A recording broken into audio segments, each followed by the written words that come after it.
दोस्तों, जैसा कि हम सभी जानते हैं कि हिंदू धर्म में सबसे पवित्र नदी गंगा नदी को ही माना जाता है। धार्मिक शास्त्रों में गंगा नदी के पवित्र होने और उसके महत्वपूर्ण होने का वर्णन मिलता है। ऐसी मान्यता है कि जो लोग गंगा नदी में स्नान करते हैं उनके सारे पाप धुल जाते हैं।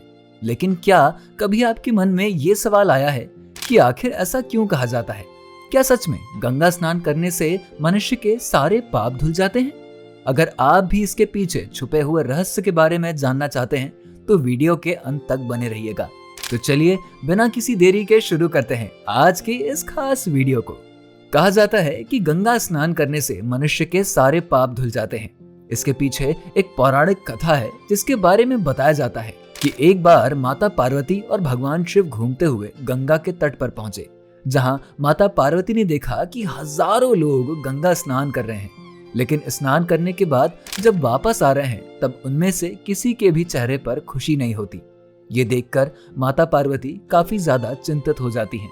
जिसके बाद भगवान शिव से वो कहती हैं कि हे प्रभु, ये लोग गंगा को पाप नाशिनी मानते हैं, तब मुझे ऐसा क्यों लग रहा है कि ये लोग स्नान करने के बाद भी खुश नहीं है।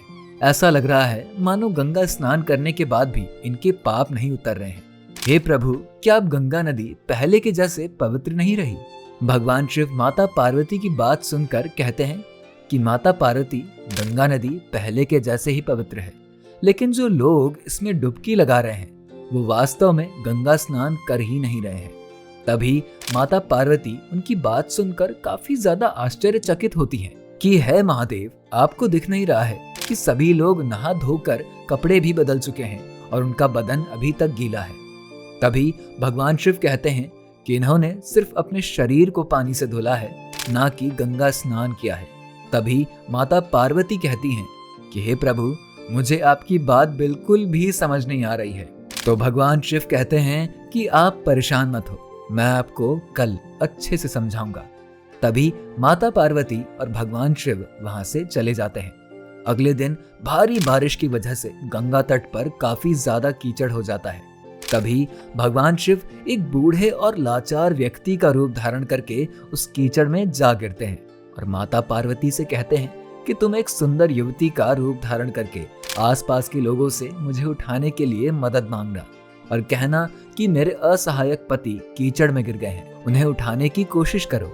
इसके साथ ही भगवान शिव माता पार्वती से कहते हैं कि जो मुझे बचाने आएगा उसे बता देना कि वो ही आगे आएगा जिससे पूरा विश्वास है कि मैंने कभी भी कोई पाप नहीं किया है, वरना मुझे हाथ लगाते ही वो व्यक्ति भस्म हो जाएगा। इतना कहने के बाद माता पार्वती और भगवान शिव अपने इस लीला को करने के लिए तैयार हो जाते हैं। भगवान शिव आते ही उस कीचड़ में गिर जाते हैं। तभी माता पार्वती लोगों से मदद मांगने लगती हैं और उन्हें मदद मांगते वक्त शर्त भी बताती हैं। लेकिन गंगा स्नान करने के बाद भी कोई व्यक्ति भगवान शिव यानी कि वृद्ध व्यक्ति को उठाने की या फिर मदद करने की कोशिश नहीं करता है, क्योंकि उन व्यक्तियों को गंगा स्नान के बाद भी भरोसा नहीं है कि अगर मैंने कोई पाप किया है तो वो गंगा स्नान करने के बाद धुल गए होंगे। कई लोगों से मदद मांगने के बाद एक व्यक्ति गंगा स्नान करके आ रहा था। तभी माता पार्वती ने उस व्यक्ति को रोका और कहा कि कृपया मेरे पति को इस कीचड़ से उठाने में मदद करो और उनके प्राण बचा लो। इतना कहने के बाद माता पार्वती ने उसे सारी बात बताई और कहा कि अगर तुमने कोई पाप नहीं किया है तभी तुम मेरी मदद करना, वरना तुम इन्हें छूते ही भस्म हो जाओगे। इतना सुनने के बाद व्यक्ति ने माता पार्वती से कहा कि माता, तुम्हें संदेह क्यों हो रहा है? मैं अभी अभी गंगा स्नान करके आया हूँ। अगर मैंने कोई पाप किया भी होगा तो वो गंगा में धुल गया होगा। इतना कहते ही भगवान शिव और माता पार्वती अपने असली रूप में आकर उसे दर्शन और आशीर्वाद देकर वहां से गायब हो जाते हैं।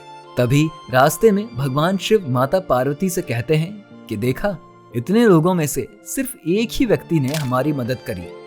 यही वो व्यक्ति है जिसने असली पवित्र गंगा स्नान करी।